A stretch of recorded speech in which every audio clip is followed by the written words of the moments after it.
목수는 오버록 재봉틀 프레임 윗부분 선반장을 만들고 있습니다. 먼저 지난번 재단해둔 5mm 자작합판 우레탄 칠마감을 위해 샌딩을 합니다. 사용하는 공구는 패스툴 샌딩기와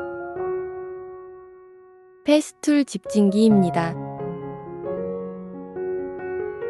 사용하는 사포는 400번 사포입니다. 자작합판을 샌딩할 때 주의점은 표면의 오염을 제거하는 게 주 목적이므로 400번 정도의 고운 사포를 사용해야 합니다. 거친 사포를 사용하면 합판 바깥층이 벗겨집니다.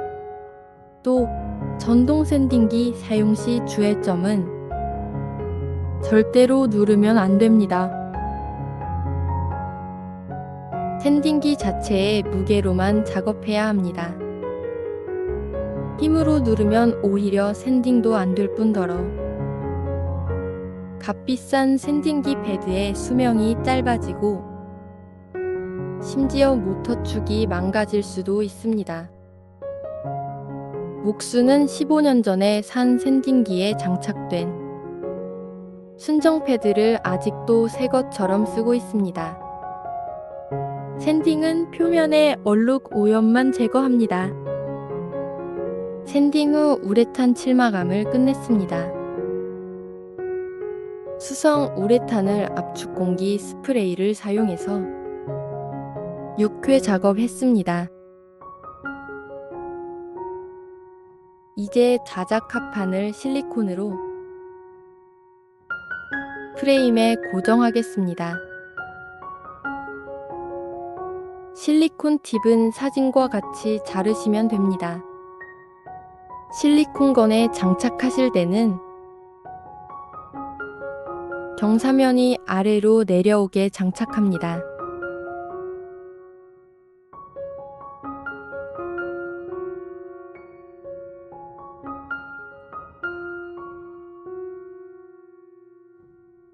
두 번째 필요한 공구는 실리콘 헤라입니다. 작은 사이즈가 필요합니다. 고무 헤라보다는 말랑한 실리콘 헤라가 좋습니다. 종이 타올도 넉넉하게 준비합니다. 헤라에 남은 실리콘을 닦기 위해 필요합니다. 먼저 평평한 9mm 정도의 합판 위에 프레임을 올리고 아래쪽 빈틈을 없애기 위해 클램프로 합판과 프레임을 고정합니다. 지금 사용하는 클램프는 목수가 가장 애용하는 클램프입니다. 옛날 서양 목수들이 쓰던 클램프입니다. 모든 면에서 가구 제작에 완벽합니다. 클램프에 대해서는 나중에 영상을 따로 올리겠습니다. 클램핑이 끝났으면 부착할 자작합판을 프레임에 넣습니다.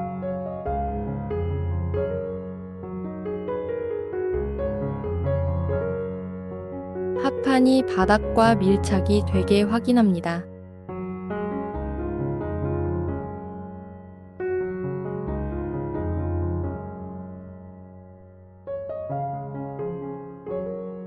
준비가 끝났으면 실리콘 작업을 시작합니다.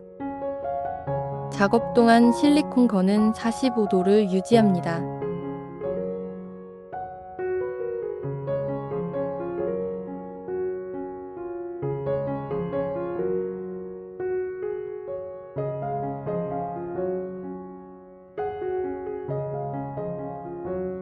실리콘을 끊어야 할 때는 진행 방향으로 들어 올립니다. 실리콘 양은 초보 때는 약간 넉넉하게 합니다. 익숙해지면 양을 서서히 줄여나갑니다.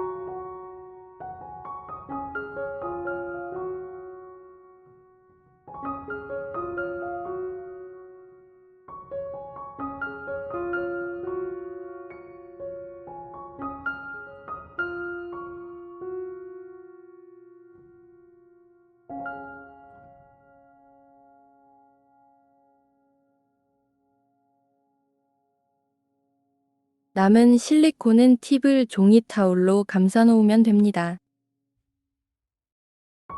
이제 헤라로 실리콘 면 고르기 작업을 합니다.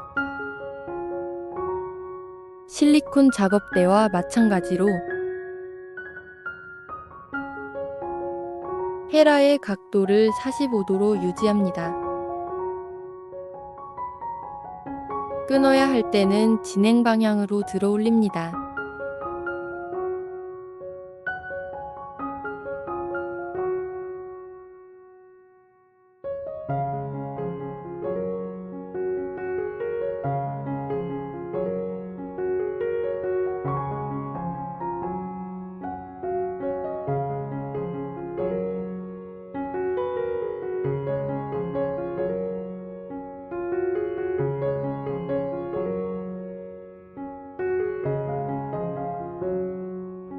아주 예쁘게 마무리되었습니다. 조금만 익숙해지면 누구나 할 수 있습니다.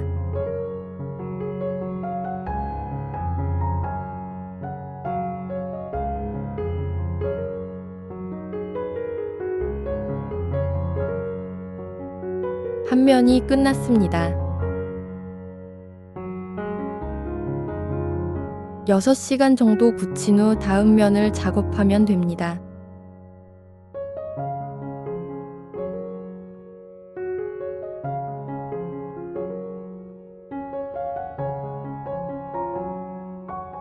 (2일) 차 두 번째 면을 작업합니다.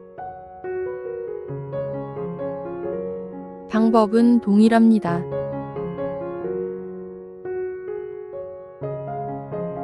바닥에 놓을 수 없는 면은 강목을 프레임 아래쪽에 클램프로 고정한 후 자작 합판을 올리면 됩니다.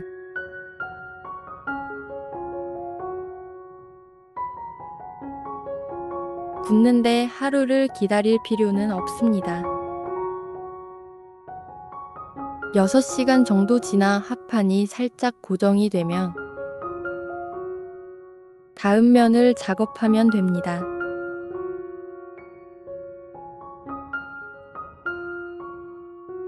어제와 마찬가지로 헤라로 면 고르기 작업을 합니다.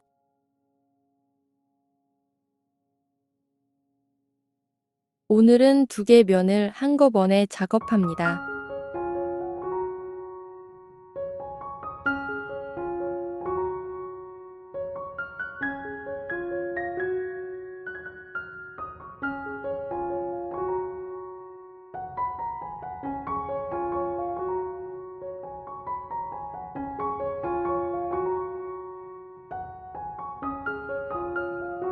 같은 방법으로 나머지 면들도 작업합니다.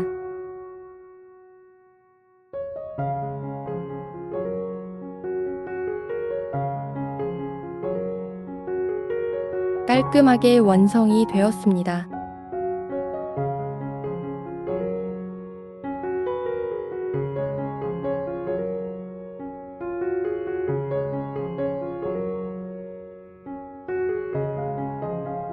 팝업 너트 리베팅도 했습니다. 이제 집으로 옮겨 설치하겠습니다. 설치를 시작하겠습니다.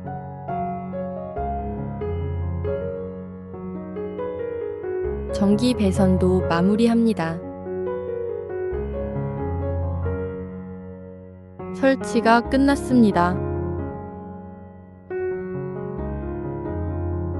본봉과 오버록 미싱 프레임은 완성되었습니다. 위쪽 선반장은 수납 공간이 꽤 큽니다. 작업실 정리에 큰 도움이 될 것입니다. 나중에 그림과 같이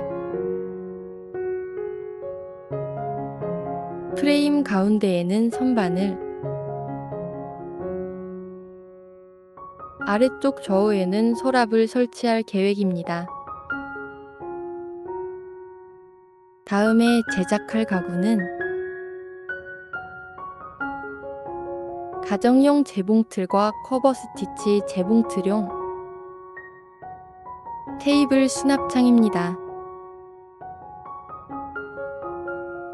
재봉틀을 사용하지 않을 때는 왼쪽과 같이 닫아두면 공간도 적게 차지하고 깔끔합니다.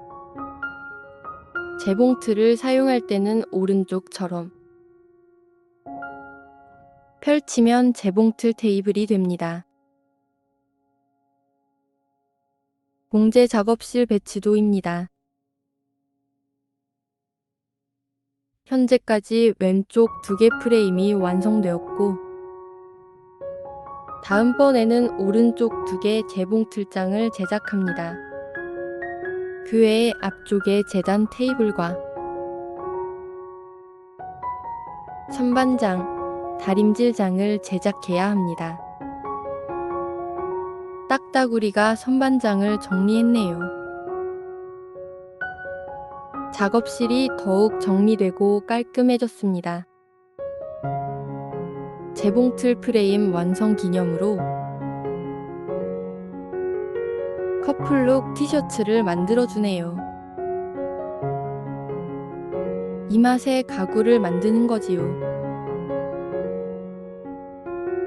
시청해주셔서 감사드립니다. 구독과 댓글과 좋아요는 사랑입니다.